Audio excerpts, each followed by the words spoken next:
Tila baga ang Senate President ngayon ay mapapalitan. Sabi niya, watch out! So sino ang papalit? Ang kanyang manok, sabi niya, Alan Peter Cayetano will be the most intelligent leader of the Senate. Senate President, watch out! Oh, bakit?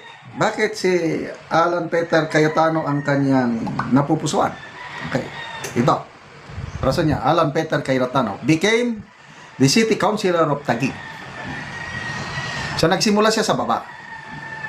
And then, became the highest leader of the city council. Naging vice mayor sa Taguig. Later on, became congressman of Taguig. Became the highest leader of the House of Representatives. House Speaker. And then, current senator. Okay, may narinig akong kanyang speech sa Senado ngayon, bago lang.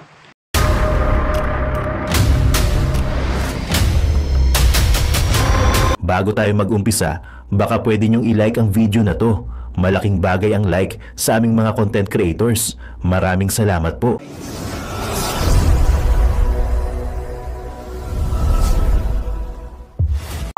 Senate President ngayon ay mapapalitan. Sabi niya, watch out! So sino ang papalit?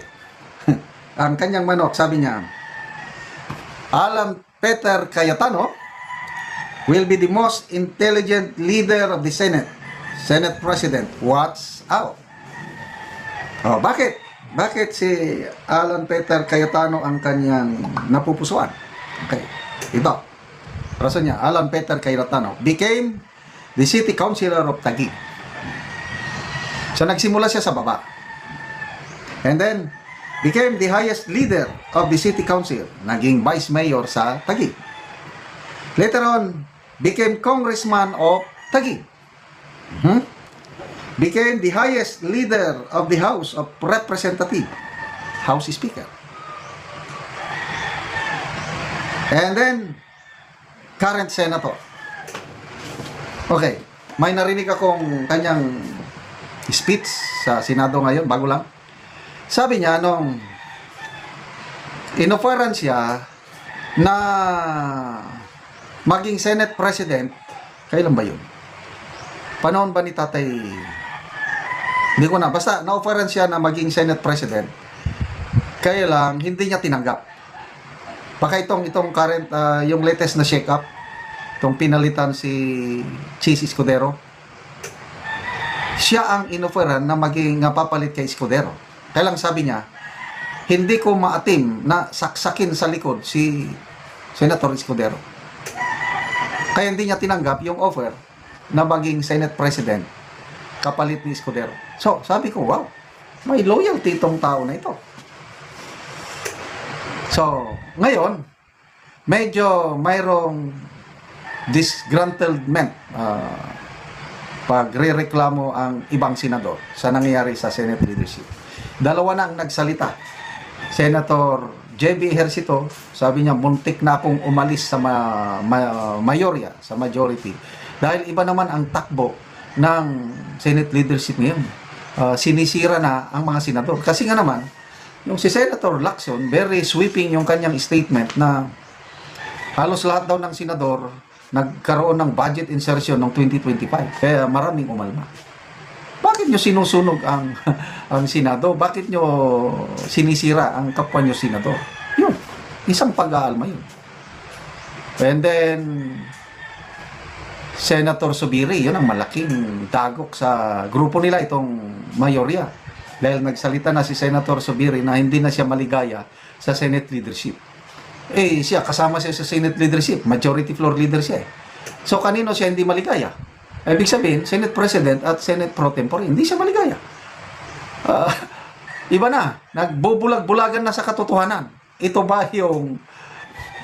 Ito kaya, ito, speculation ko lang ito ha, opinion ko lang ito. Ito ba, bakit hindi na maligaya si Senator Zubiri? Yung tinawag niyang Senado na bulag, pipi at bingi.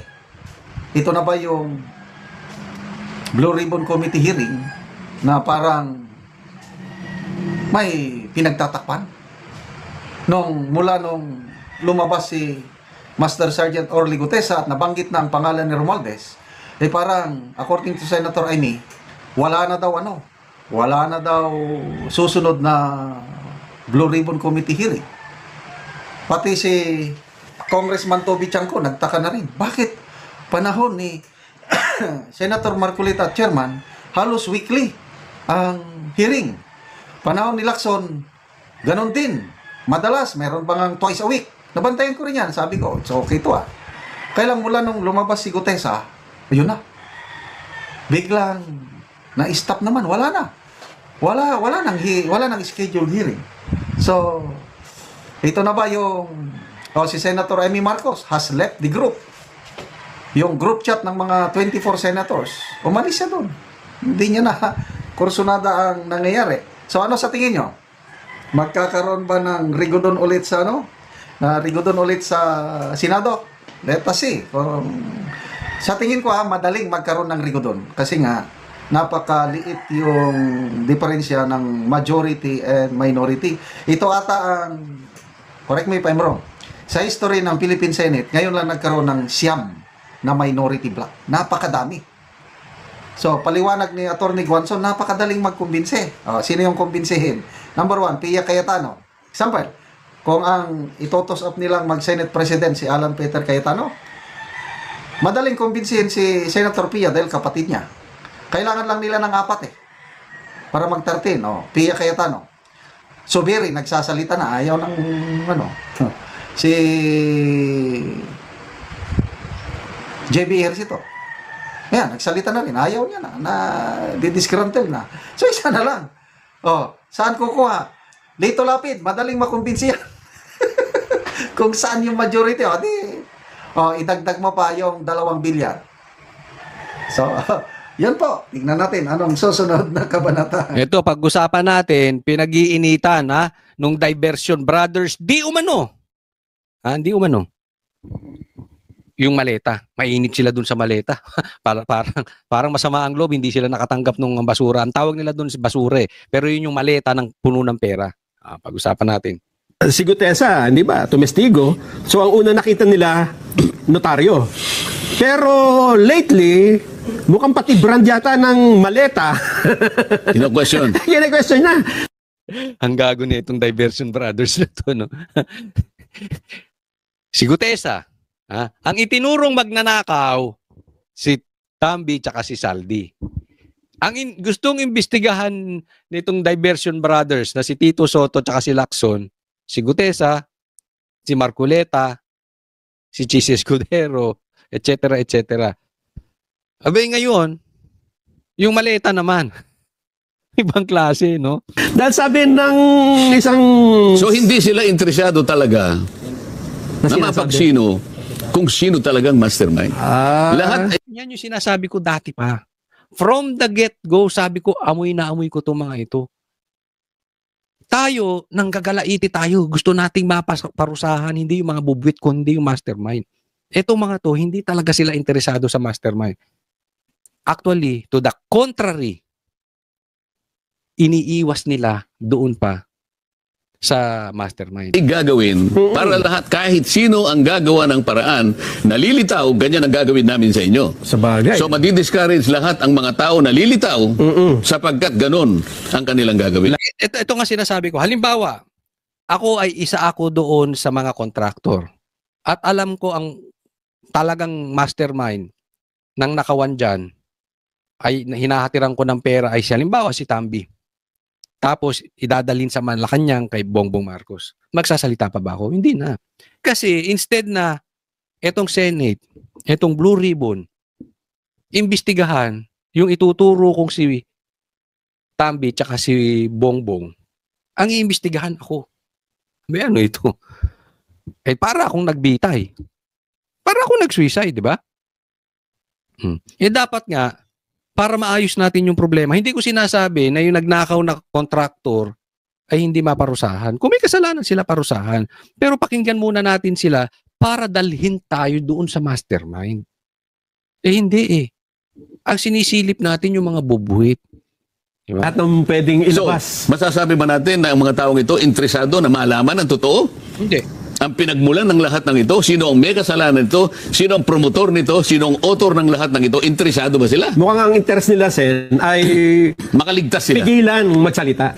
Makaligtas sila. Aha. At ngayon nga ay nililin lang nila yung mamamayan, ibinabaling sa iba't ibang mga pamamaraan, di ba? Dinadaya para lamang mapagtakpan. Kaya kasi ganito, may mga nagsasabi, Coach Oli, normal yun. Kasi 'di ba, tingnan mo, pagdating sa korte, 'di ba, titingnan mo rin yung mga nagsasabi ng mga testigo at ano bang ginagawa ng kabilang abogado? Dinidiscredit, 'di ba? Para malaman kung yung testigo ay credible. 'Di ba? Sa husgado po 'yun. Ito po kasi Blue Ribbon Committee.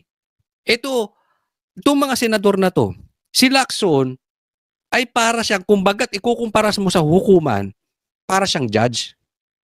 Ang nangyayari dito, itong si Tito Soto at saka si Lacson, kung ikukumpara mo, parang nagiging abogado ni Tambi. Nagigets? Dapat as a judge, kunin mo yung sinasabi nito, imbestigahan mo ito, paharapin mo ito, kasi ito yung sinabi nung paano mo sasagutin yan, pasagutin mo yung sinabi noong witness. Hindi yung ikaw ang gigiba doon sa credibility ng testigo. Abogado ko ng kabilang. Ang tanong, kliyente mo ba Black Pinky? Tuta? Ito si Tambi. Ganun na nangyayari rito eh. Tayo hindi naman abogado pero simple lang naman to. Ang gumigiba doon sa hindi naman yung judge. And at the same time, hindi kayo korte. Ha? Ba't ko dapat tinatanggap nyo lang. Sino pang magiging resource person? Kung yung tao, sabi nga, sa lahat ng mga humarap doon, si Gutesa ang walang kasalanan. Wala namang nakurap yan eh. So, halimbawa, yung mga walang kasalanan, magsisilabasan pa yan? Hindi na. Idadamay nyo eh. Sino gusto pa mag-resource person? Silang ididiin. Di kasama pa sila dito sa circus na to. Bihira naman kayo. Pahirap na nga yung magnanakaw.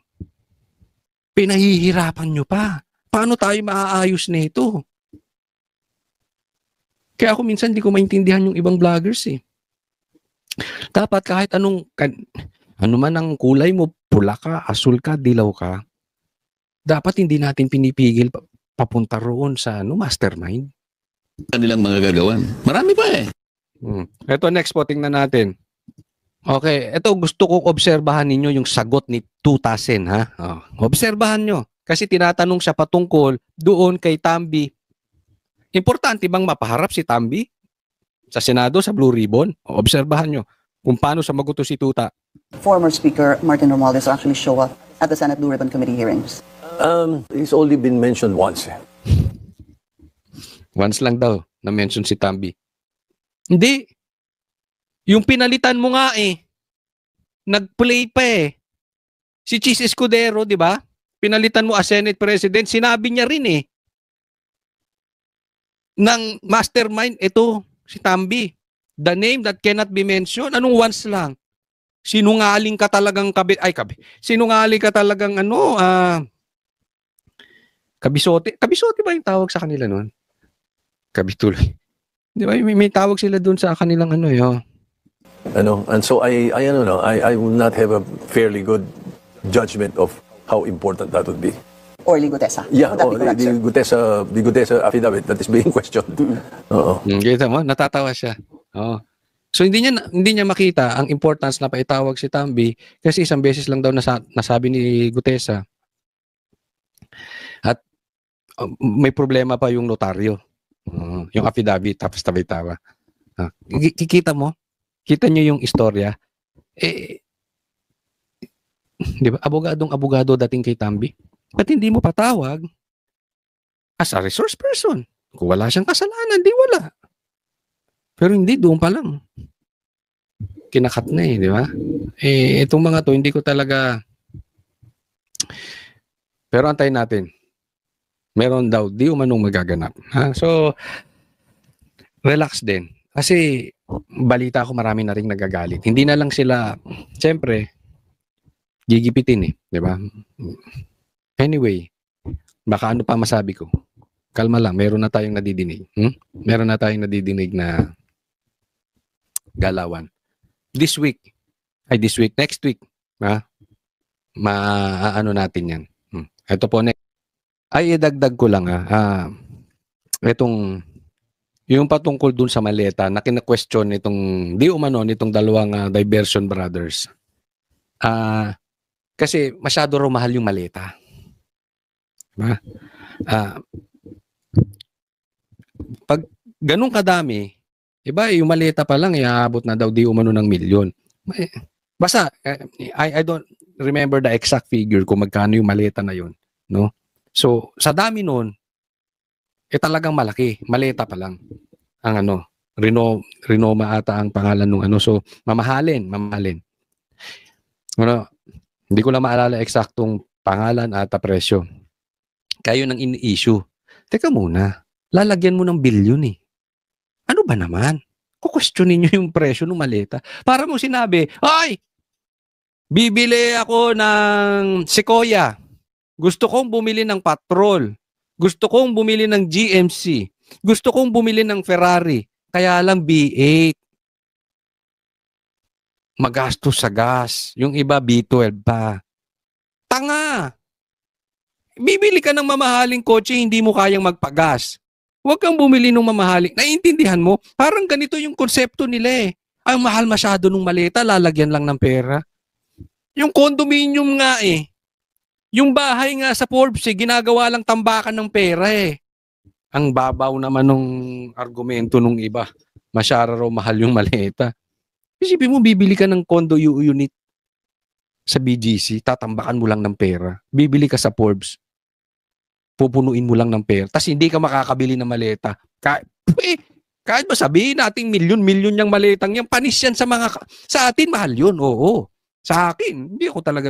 Pero sa kanila, panis yun. Kung ang problema natin, paano tayo kukuha ng pera, sila ang problema nila. Saan nila itatago yung pera? Kasi hindi naman nila pwede itago sa bangko yan eh. Matitrace yan. Yung ganong kalaki, hindi itatakbo nila yan. O kaya mapapansin nyo ngayon, maraming politiko pupunta Europe, di ba? Ganyan. So lalo tayo maghihirap. Di ba? Yung iba binibigay sa mga tuta. Yung iba may mga kabit. Ay maraming politiko dyan, hindi ko nila lahat ha. Oo, yung balita namin. May mga politiko. Yung isa, hindi ko nababanggitin, pero sikat na sikat sila, magkakapatid silang politiko. Ang daming kabit. Oo. Yung isa din naman, may kabit din. So bigyan mo yan. Pwede mong, yung pera, pwede mo ibigay sa mga tuta para masuplayan nila yung mga kabit nila. Di ba? Parang ganun. Wala tayong sinasabing pangalan, ha? Next po. Eto, bigyan ko lang ng komentaryo etong statement ng mga bossing ng mga tuta. Ang daming mga politiko, ang daming tuta na itong si Tambi eh. Na? Ngayon lang ako nakakita ng buhaya, maraming tuta. Ito bossing nila. Ano sabi niya? The Filipino people, I give you this solemn assurance. Ano bang Tagalog ng solemn? Makabagbag. Basta solemn, parang alam nyo na yun. I will never betray your trust. Diba? Ito, simple lang to eh. Kung dalawa lang tong sinasabi ni Tambi na ito, totoo to o hindi totoo. Walang gitna. Hindi daw niya ibebetray ang tiwala ng taong bayan. Solemn assurance. So, kung totoo ito, ibig sabihin, napakalinis nitong congressman.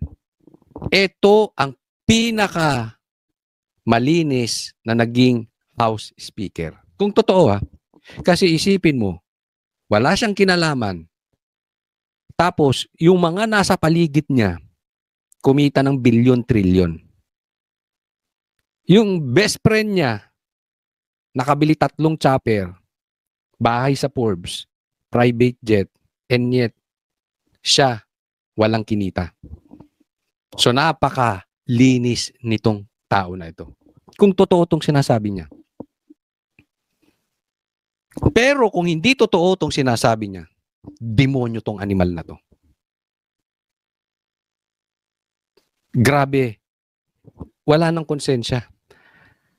Kasi yung kanyang pagtanggi, yung kanyang pagsisinungaling is with confidence. So ibig sabihin ay hindi na siya nakukonsensya. Yung kanyang pagsisinungaling ay sobra-sobra na pati sarili niya napapaniwala niya na. Ganyan na po ito kademonyo. Ganyan na po ito kasama. Sagad sa buto.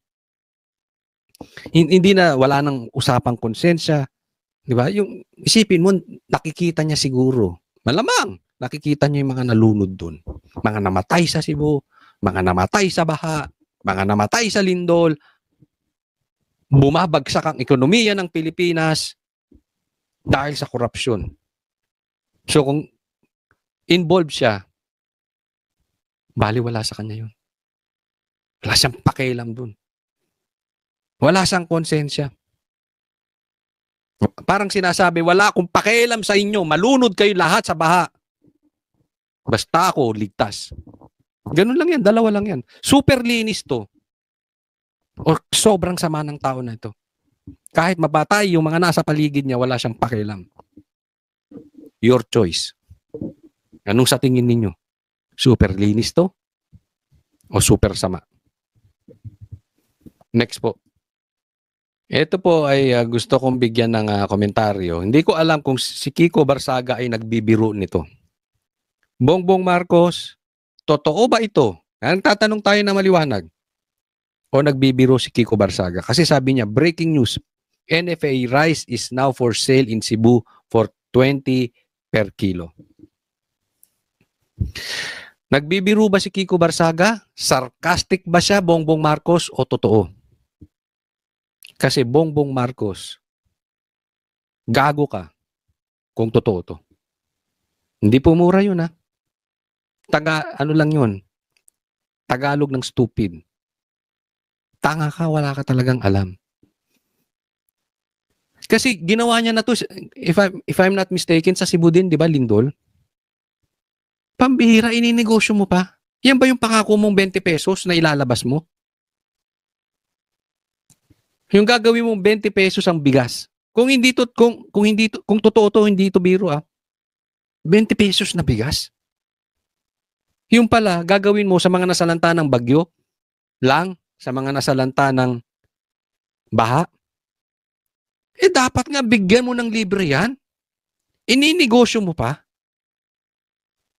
Pag naman talaga ito, isa pa tong walang konsensya.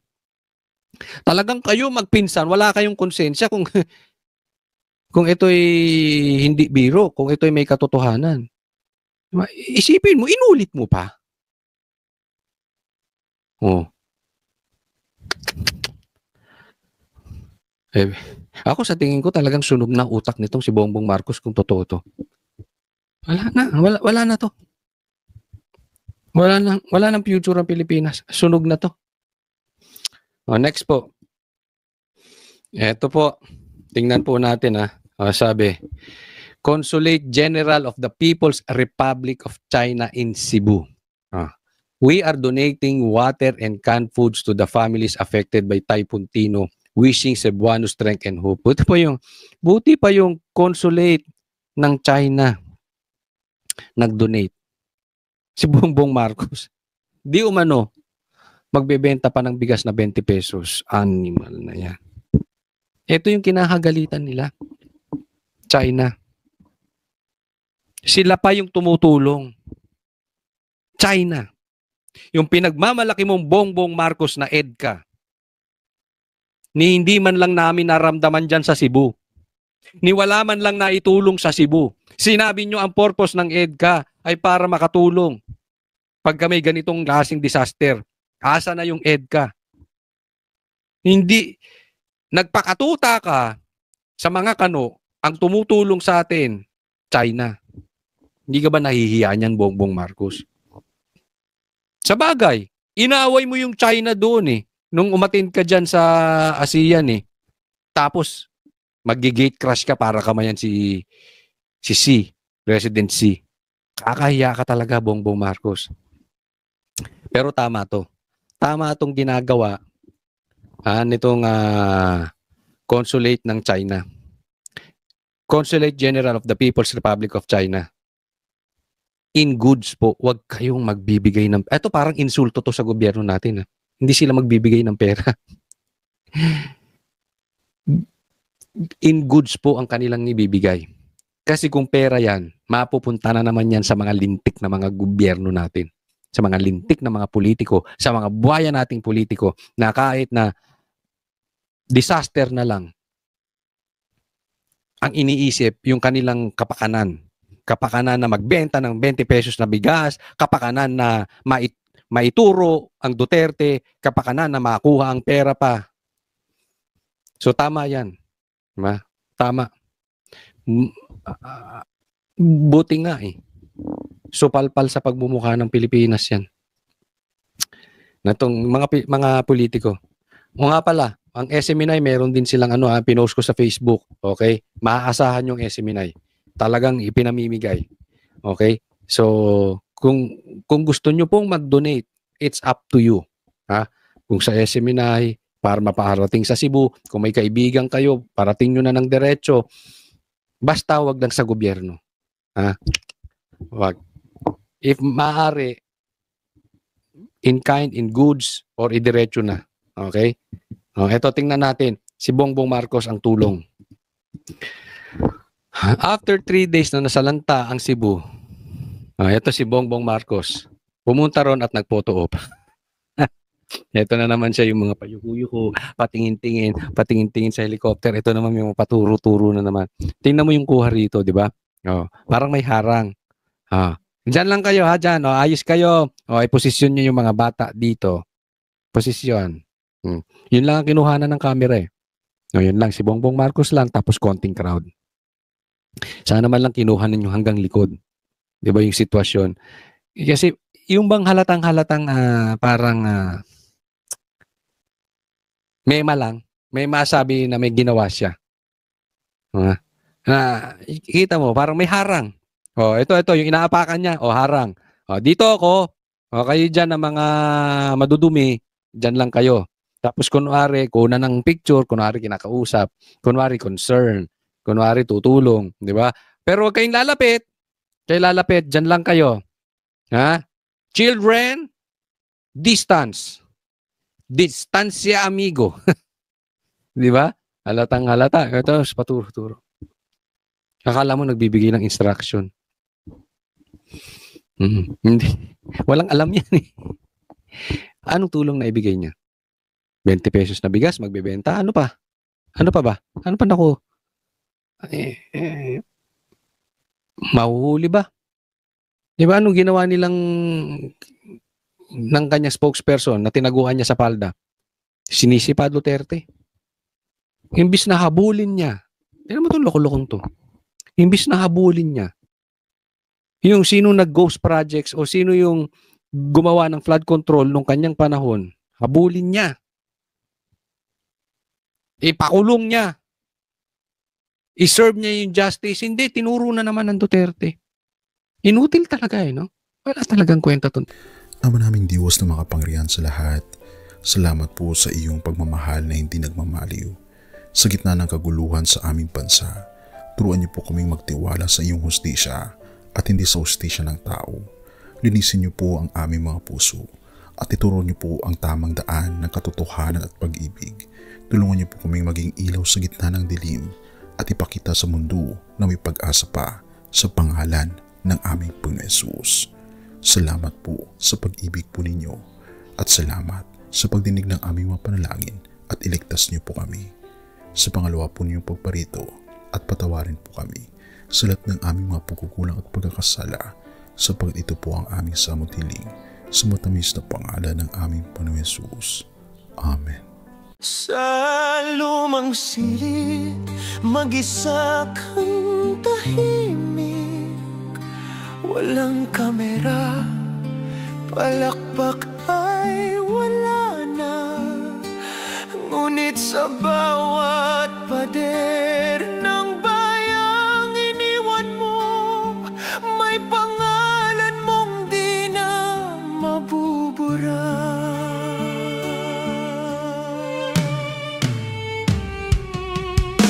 Minsan kang naging balikat ng mahihina, kalaban ng takot, kakampi ng masa. Di mo man laging nasabi ang tama, pinili mong ipaglaban ang madla. Hindi ka saktan gaya naming lahat, pero tumindi ka nang walang pag-atras. At ngayong pagod ka na, tatay, kami naman ang sasalo ng bawat bigat.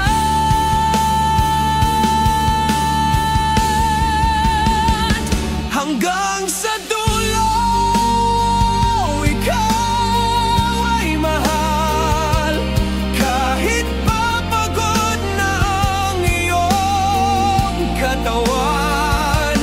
Tatay, salamat sa iyong paglaban. Ngayon, kami naman Hanggang sa dulo, di ka namin iiwan. Ang kwento mo'y dala ng bayan.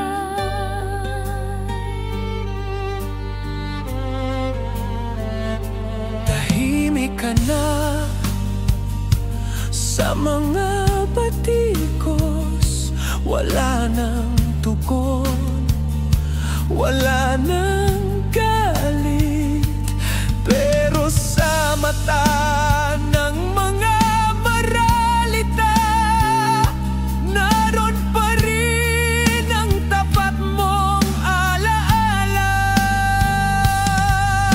Marami mang di nakaintindi, marami pa rin ang di nakakalimot. At ngayong wala ka ng kapangyarihan, tatay, Ang magtatanggol sa'yo ay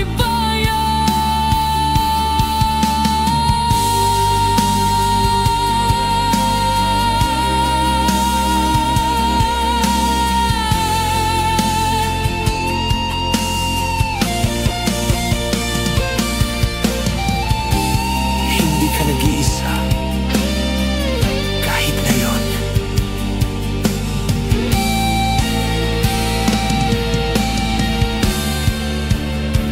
hanggang sa dulo, tangan ka pa rin. Sa puso ng batang minsan mong pinakain. Hanggang sa dulo, di ka nag-iisa. Ang dasal ng bayan ay sa'yo pa rin. Katay, kami naman ang lalaban sa ngalan mo, sa alaala mo. Hanggang sa dulo. Dalangin ka ng puso ng masa.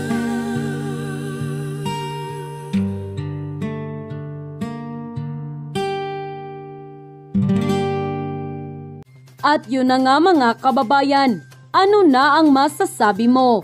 Kung mayroon kayong hinaing at komento patungkol sa balitang ito, please comment down below. Pag-uusapan natin yan sa comment section. At kung nagustuhan nyo ang video, ay huwag kalimutang mag-like at i-share na din para mas marami pang makaalam at umabot ito sa marami sa ating mga kababayan. Maraming salamat po. Mabuti pa ang sardinas, may label. Eh tayo, wala. Oo nga pala. Nay, ito na yung bayad ko sa isa, ano? O, kunin mo yung isa. Isa muna, iyan, no? Tapos, isa pa, di ba? 4 dapat na sardinas, eh. O, yan. 3 na. Pang-4 na sardinas. O, okay na.